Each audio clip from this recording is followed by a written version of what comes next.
ನಮಸ್ಕಾರ ವೀಕ್ಷಕರೇ, ವಾತ್ಸಲ್ಯ ಪಾಕಶಾಲೆಗೆ ತಮಗೆಲ್ಲ ಸ್ವಾಗತ.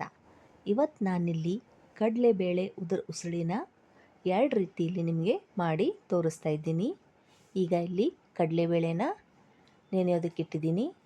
ಈಗ ನೀರಿನಿಂದ ಜರಡಿ ಆಡಿಸ್ಕೊಂಡು ಚೆನ್ನಾಗಿ ಇದನ್ನು ಒಂದೆರಡು ಸಲ ನೀರಿನಿಂದ ಸ್ವಚ್ಛವಾಗಿ ತೊಳ್ಕೊಂಡು ತಗೋತೀನಿ. ಈಗ ಇಲ್ಲಿ ಮಿಕ್ಸಿ ಜಾರ್ಗೆ ಹಾಕಿ ಬೇಳೆನ ಚೆನ್ನಾಗಿ ತರ್ತರಿಯಾಗಿ ಗ್ರೈಂಡ್ ಮಾಡ್ಕೊಳ್ಳೋಣ. ಈಗ ನಾನು ಇದರ ಅರ್ಧದಷ್ಟು ಕಡಲೆಬೇಳೆನ ತರ್ತರಿಯಾಗಿ ಗ್ರೈಂಡ್ ಮಾಡ್ಕೊಂಡಿದ್ದೀನಿ. ತುಂಬ ನುಣ್ಣಗೆ ಇದನ್ನು ರುಬ್ಕೋಬಾರ್ದು. ಮತ್ತು ಇನ್ನುಳಿದ ಸ್ವಲ್ಪ ಕಡಲೆಬೇಳೆನ ಇನ್ನೊಂದು ಸಲ ಸ್ವಲ್ಪ ಬೆಳ್ಳುಳ್ಳಿ ಹಾಕ್ಕೊಂಡು ಮಿಕ್ಸಿ ಜಾರ್ನಲ್ಲಿ ಗ್ರೈಂಡ್ ಮಾಡ್ಕೊತೀನಿ. ಈಗ ಒಲೆ ಮೇಲೆ ಒಂದು ಕಡಾಯಿಗೆ ಎಣ್ಣೆನ ಹಾಕ್ಕೊಂಡು ಬಿಸಿ ಮಾಡಿಕೊಂಡು ಸಾಸಿವೆ, ಜೀರಿಗೆ, ಕರಿಬೇವಿನ ಸೊಪ್ಪು, ಅರಿಶಿಣದ ಪುಡಿ ಹಾಗೆ ಒಂದು ಅರ್ಧ ಚಮಚ ಹಿಂಗಿನ ಪುಡಿನ ಹಾಕ್ಕೊಂಡು ಚೆನ್ನಾಗಿ ಮಿಕ್ಸ್ ಮಾಡ್ಕೋಬೇಕು. ನಾನಿಲ್ಲಿ 2 ಸಲ ಬೇಳೆನ ರುಬ್ಕೊಂಡಿದ್ದೆ. ಒಂದಕ್ಕೆ ಬೆಳ್ಳುಳ್ಳಿಯನ್ನು ಹಾಕಿದ್ದೆ, ಇನ್ನೊಂದಕ್ಕೆ ಬೆಳ್ಳುಳ್ಳಿ ಹಾಕಿರಲಿಲ್ಲ. ಈಗ ಹಸಿಮೆಣಸಿನಕಾಯಿನ ಸ್ವಲ್ಪ ಜಜ್ಜಿ ಇದಕ್ಕೆ ಒಗ್ಗರಣೆಗೆ ಹಾಕ್ಕೋಬೇಕು. ಬೆಳ್ಳುಳ್ಳಿ ಸೇರಿಸದೇ ಇರೋ ಕಡಲೆಬೇಳೆನ ಕಡಾಯಿಗೆ ಹಾಕ್ಕೊಂಡು ಚೆನ್ನಾಗಿ ಒಗ್ಗರಣೆ ಮಿಕ್ಸ್ ಆಗುವಂತೆ ಕಡಲೆಬೇಳೆನ ಚೆನ್ನಾಗಿ ಮಿಕ್ಸ್ ಮಾಡ್ಕೋಬೇಕು.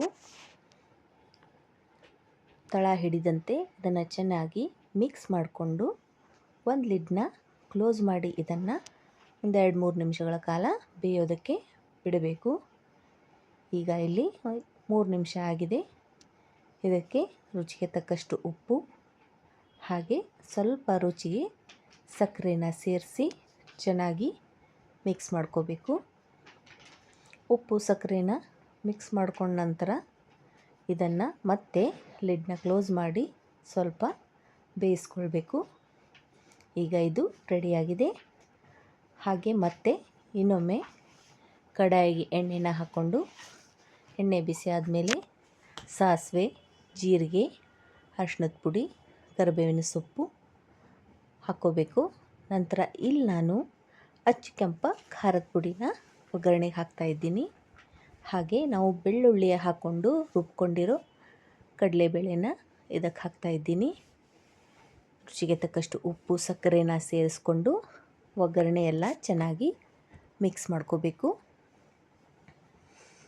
ಇದೆಲ್ಲ ಮಿಕ್ಸ್ ಆದ ನಂತರ ಇದನ್ನು ಲಿಡ್ನ ಕ್ಲೋಸ್ ಮಾಡಿ ಬೇಯೋದಕ್ಕೆ ಬಿಡಬೇಕು. ಒಂದು 3-4 ನಿಮಿಷಗಳ ಕಾಲ ಬೇಯ್ದ ನಂತರ ಇದಿಲ್ಲಿ ಉಸುಳಿ ರೆಡಿಯಾಗಿದೆ. ನಿಮಗೆ ಹೇಗೆ ಬೇಕೋ ಹಾಗೆ ನಿಮ್ಮ ಟೇಸ್ಟ್ನ ಪ್ರಕಾರ ನೀವು ಕಡಲೆಬೇಳೆ ಉದುರು ಉಸುಳಿನ ರೆಡಿ ಮಾಡಿಕೊಂಡು ಚಪಾತಿ, ರೊಟ್ಟಿ ಜೊತೆ ನೀವು ತಿನ್ಬೋದು.